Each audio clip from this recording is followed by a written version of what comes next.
Thank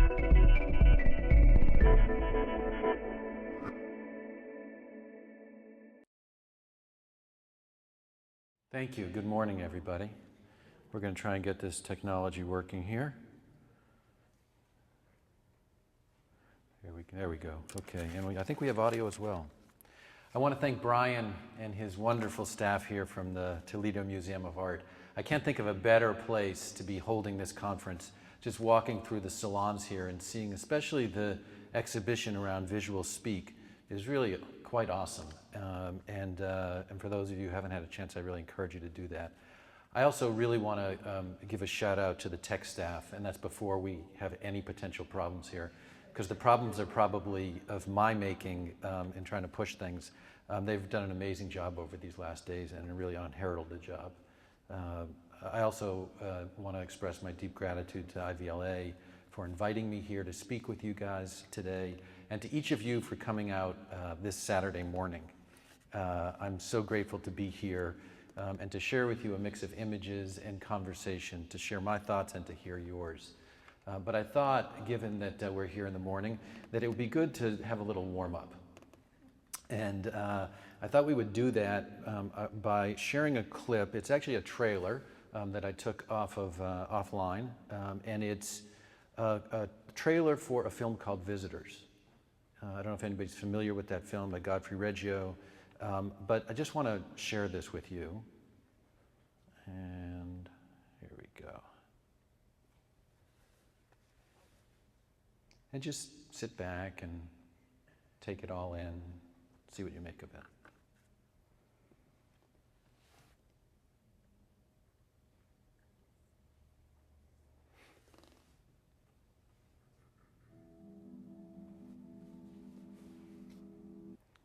So this is the shout-out phase of this presentation. What do you think that they were doing? What do you think that's about? Just shout it out. I think they were looking at something and studying it. Looking at something and studying it. Great. Anything else? They were disturbed. They were intrigued. They were disturbed. Other thoughts? They were very hesitant. Very hesitant. So we're reading all of this into their images. This film is actually the construction of 74 shots that are put together, and it's about the intersection between humanity and technology. But ultimately, I think it's about the experience of seeing.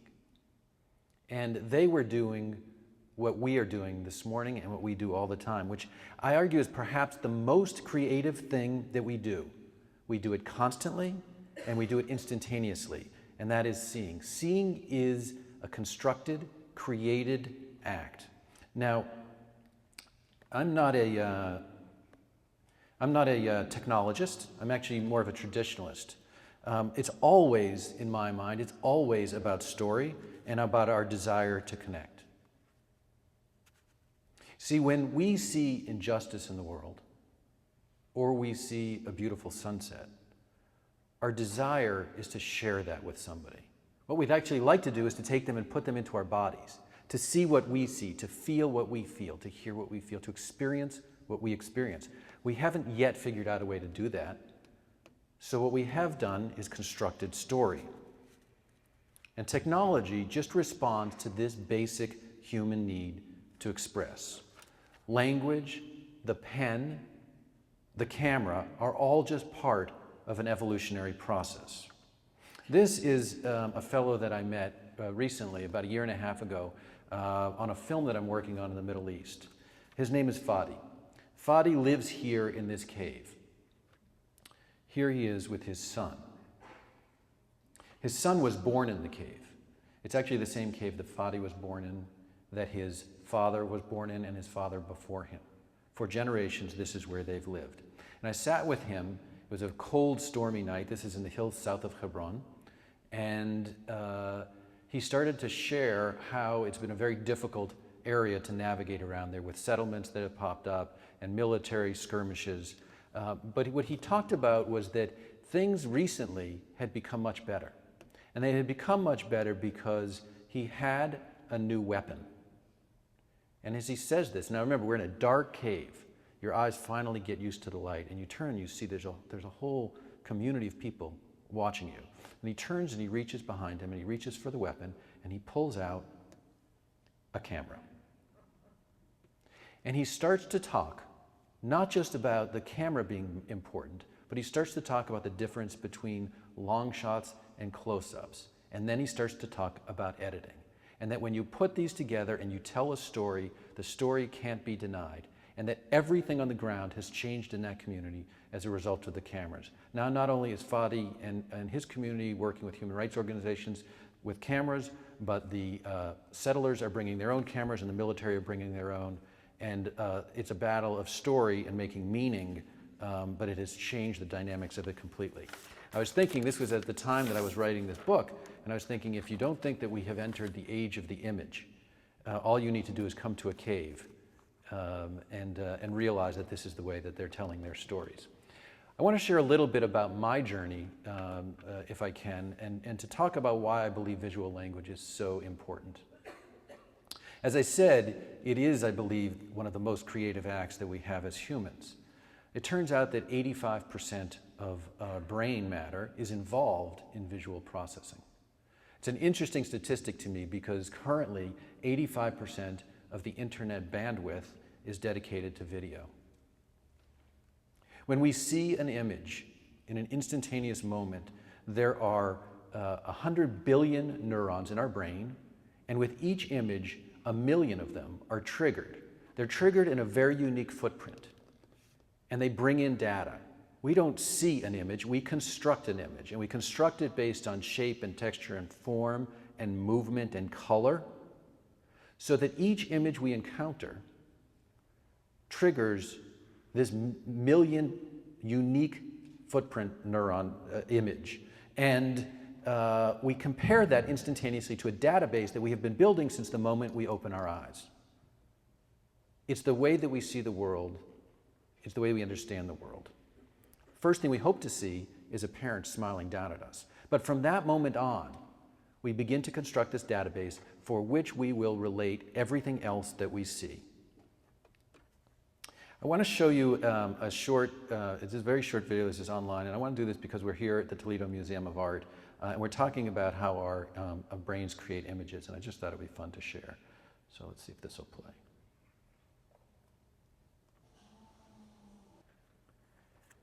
The other reason why images are so important and why technology and why language has evolved is the particular kinds of neurons that are triggered, and those are mirror neurons. There's a great scientist out at UCLA, Marco Iacoboni, who I had a chance to spend some time with, who's done a lot of research around mirror neurons. Images play on these neurons in a way that trigger empathy. And he even posits that when we look at the spectrum of autism, that it has to do with the functionality of those mirror neurons. It's interesting because one of the first programs that we created at the Film Center, going back 13 years ago, was a program for third graders called See, Hear, Feel, Film, and an understanding that the eyes and the ears are ultimately the way into the heart, and to create empathy. It turns out that experiencing a visual image is as close as we can come. Hold on one second, this is jumping ahead of me. We're going to stop that. Is as close as we can come to having the actual experience ourselves.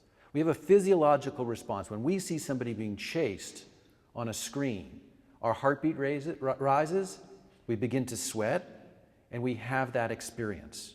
That's through these mirror neurons. William James talks about that emotion is preparation for action, and that's what we begin to feel in our body. There's an emerging movement in academics called neurocinematics, and it looks at how cinema and movies and visual media can influence us. And there's a professor, Yuri Hassan, out in Princeton, who did quite a bit of study. He looked at a whole variety of filmmakers and measured people's response through fMRI machines and other things. And it turns out that the filmmaker that actually has the most impact on our brains, won't surprise you, is Alfred Hitchcock. I actually had an experience myself going into an MRI machine and had my brain studied while watching quite a bit of media. And one thing that I learned is that it's not just about the visual images, but it's also about the narrative that's created. We're not only story animals, we're meaning makers. And the more that we can place these images in a narrative construct, the more powerful they can be. See, not only is seeing an individual image a creative act, but so is making the meaning of those images.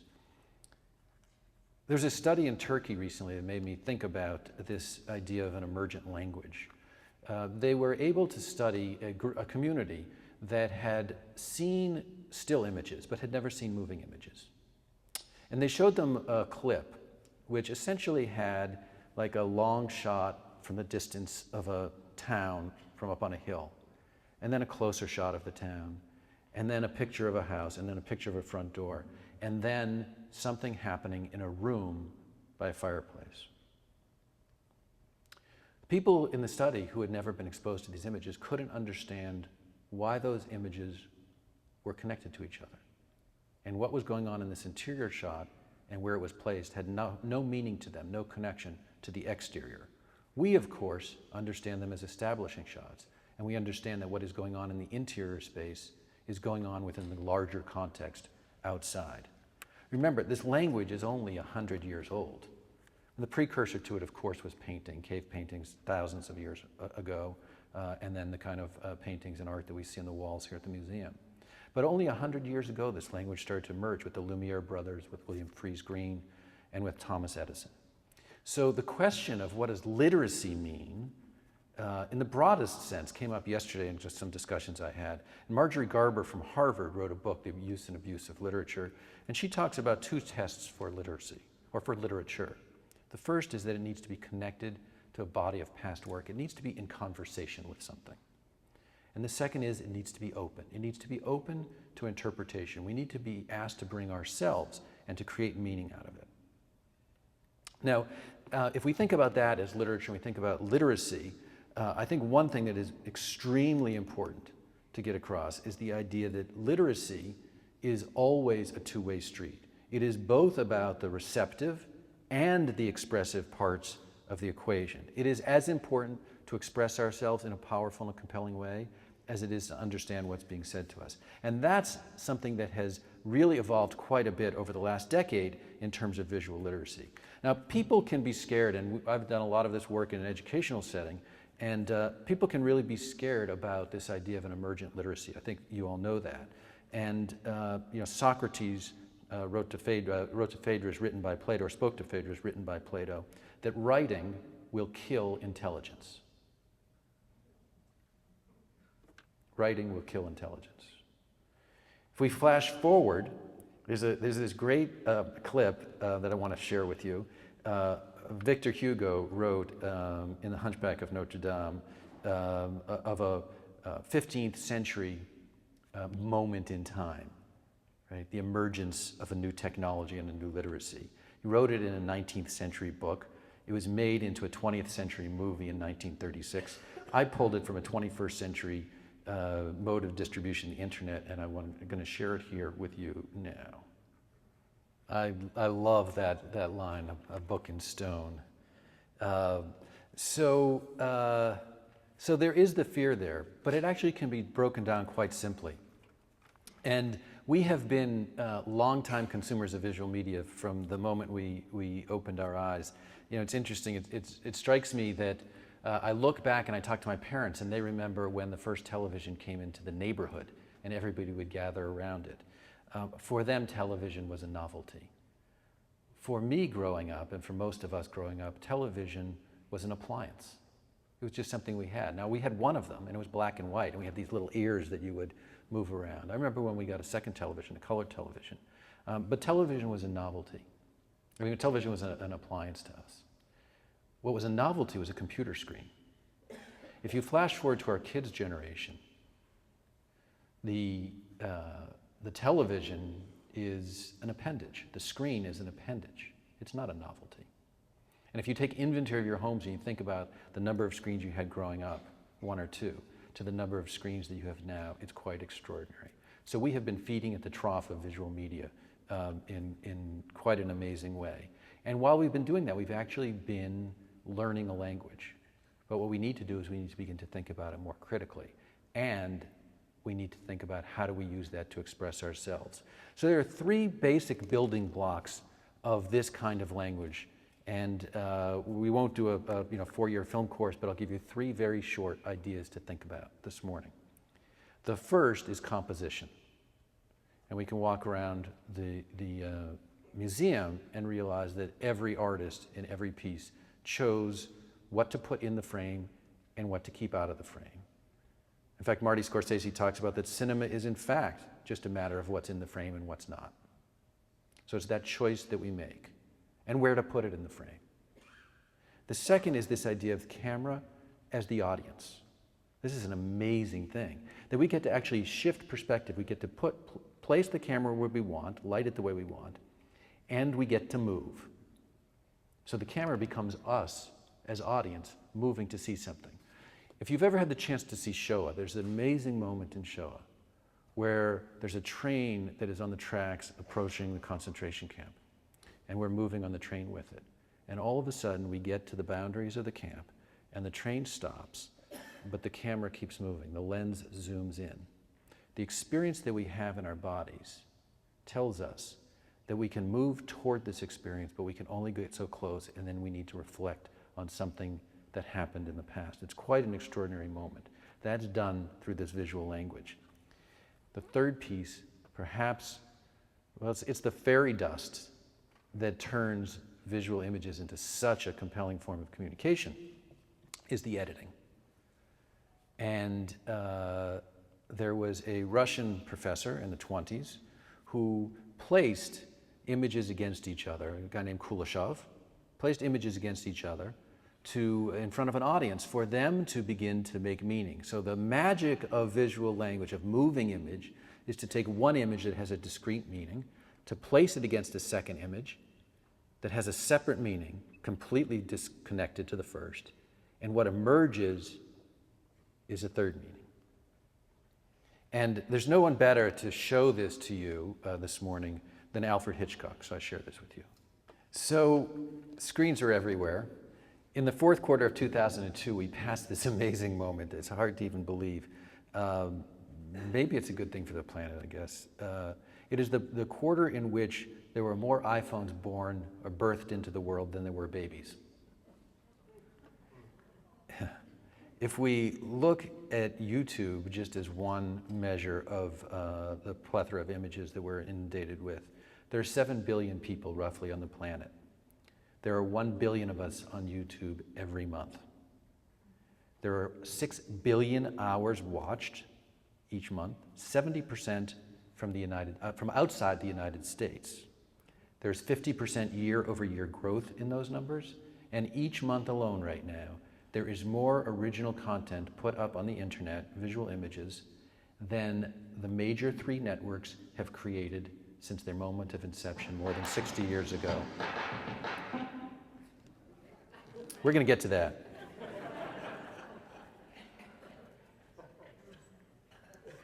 With mobile technology, we will get to it. With mobile technology, the watching has increased enormously.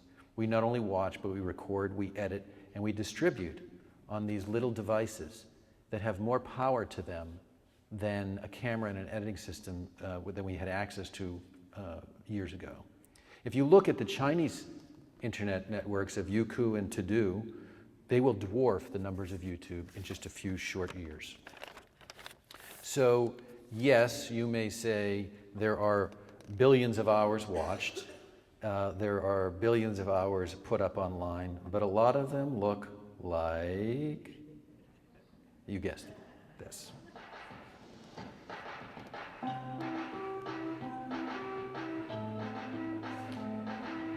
There are more than 30 million people who have watched this video. I kid you not. What that says about our society, I'm not quite sure. Yeah, you have your own thoughts, I know. But I also want to share with you another image, and this goes back about 100 years ago. And it actually is one of the first things that was recorded and shared.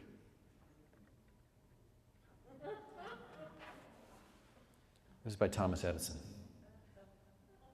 cats boxing. This was in the world of cinema spectacle. And the idea was to play with this technology, to learn how to make images of it, to learn how to tell a story, as simple as it may be, and to share it. And I think what it underscores is that we are actually, with this language only 100 years old, we're actually at this amazing moment. Because even what we're putting up right now is just emergent language. But the skills are there, and the ability to create a literate community and to share our images and our stories is extremely important. So how do we begin to do that? And I know this is something that you all in the audience care deeply about. And I want to share with you, I want to get out of this program, and this may be a little bit messy here, but I want to do this. And I want to share with you a website that just came up at the Jacob Burns Film Center. It just went live, actually. And you can find it at burnsfilmcenter.org/education.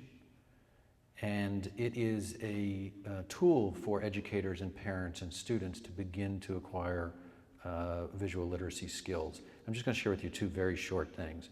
There is something called a visual glossary here. And what we've done is created these clips that are annotated with visual language. So you see this is a wide shot, and it explains to you what the wide shot is. It moves through to an establishing shot, to diegetic sound, because sound is an extremely important part of visual media. And you can stop it at any one of these points and actually relate it to a whole variety of other media and other clips that will reinforce the language. And you can go into forums and begin to understand why the choices were made to do certain things. And then there's a whole section called View Now, Do Now, which are very short, simple exercises for students of all ages and adults to be able to play with in a very short period of time to begin to acquire these skills. And there's a framework for beginning to think about the building blocks to visual literacy. See, literacy, I don't think we're talking about it. And it's interesting to be here at a museum, and some people would say you're in a rarefied space, and it's wonderful to be able to do that. But Johnny and Jane need to learn how to read and write first and do all of those other things. And then if there's time, they can begin to learn this language. I will tell you that is absolutely not the case. Education has always been at the core about communication. Literacy is the bar between the haves and have-nots in our society, those who can fully participate and those who are left out. As new forms of communication emerge, they don't negate past forms, they bring them forward. And we would never teach somebody how to listen without teaching them how to speak. We would never teach them how to read without learning how to write.